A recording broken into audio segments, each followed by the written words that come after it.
And of course, you're founder and managing partner of Simco, and very involved here with ACG. But with social enterprise, you have been doing a fantastic job. I want to thank you for that. Thanks, Larry. We've been involved for about 7 years actually, when I first got involved with my daughters and learned more about it, and then finally brought it to the business community. Well, excellent. All right, so you've got a very special guest with you.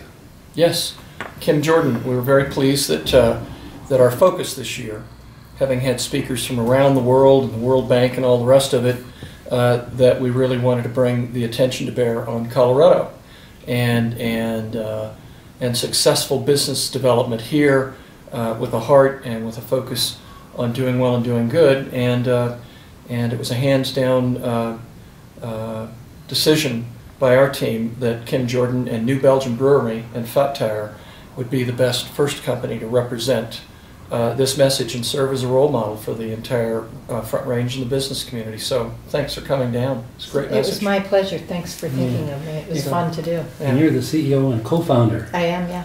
One of the things, I've always had great respect for your organization.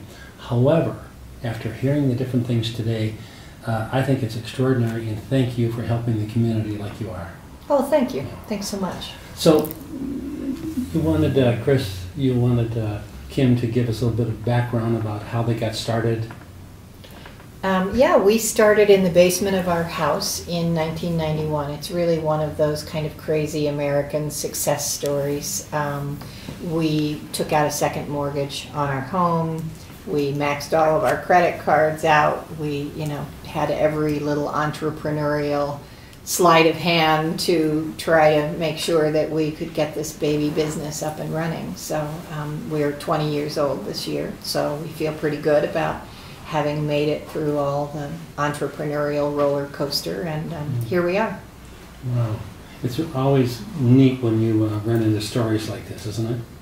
Well, and the commitment to clean and green energy as a founding principle that you shared, that I asked the question, what triggered this idea? And I thought you'd have said one of your employees, but you shared how you codified your initial ethics and commitment. Mm-hmm. Yeah, we at New Belgium decided before we ever made any beer, for me, I'm a social worker by training, and for me it was important to really think about and write down what this baby company was going to be. Mm-hmm. And so we did, and among that was to be environmental stewards. Mm-hmm. I'd like to just point out to our listeners, you heard her say they wrote it down. And so many people talk about it, make a couple of cryptic notes, but they don't really write it down. Yeah. Yeah, I should try to go back and find those original notebooks, because we were always writing things in notebooks, but we actually sat down and said we wanted to have fun, we wanted to make world-class beer, we wanted to be environmental stewards, and we wanted to promote beer culture and the responsible enjoyment of beer. Wow. Well, one of the books that I've written was based on old business notes, so that's a great thing to do. Yeah. Yeah. Well, and it's now expanded. What are some of your core principles? You've mentioned them. We have 10 of them now, and so for instance, one of them would be continuous innovation and efficiency improvements. Mm-hmm. Another would be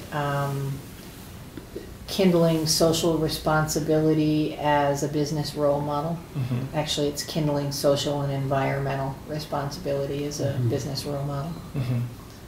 Mm-hmm. What would another one be?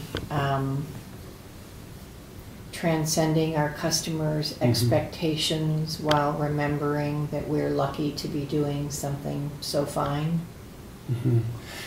You do so many different things. One of the things that's also stood out in my mind is that you don't own the company, the whole company yourself. Right. Employees are also owners. They own 41% of the company. Wow. And then my boys have some ownership, and then my coworkers in management also have some ownership. Fantastic. For me, that's been fabulous, because it really spreads the expertise and the expectation of real commitment across the broadest swath of people, and that's been really helpful and fun. Last year, Dennis Whittle from Global Giving, who was with the World Bank, observed that real bottom line metrics are that this sort of philosophy and culture that you instill, it helps you recruit the best and the brightest because these kids today want purpose. It helps you retain your best people. And what does it cost to replace a key exec? And in addition to that, the best PR in the world, you talked about it.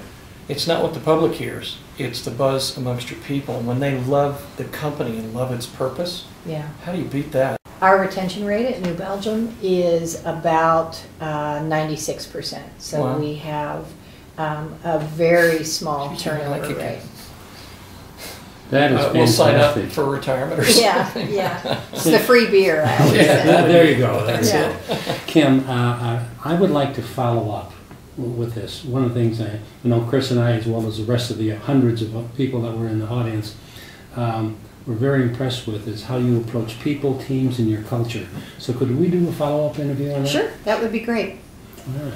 Well, you listeners out there, pass this interview along to others that you know would be interested. They can listen to it at w3w3.com 24/7, download it as a podcast, and we'll have it on our blog too.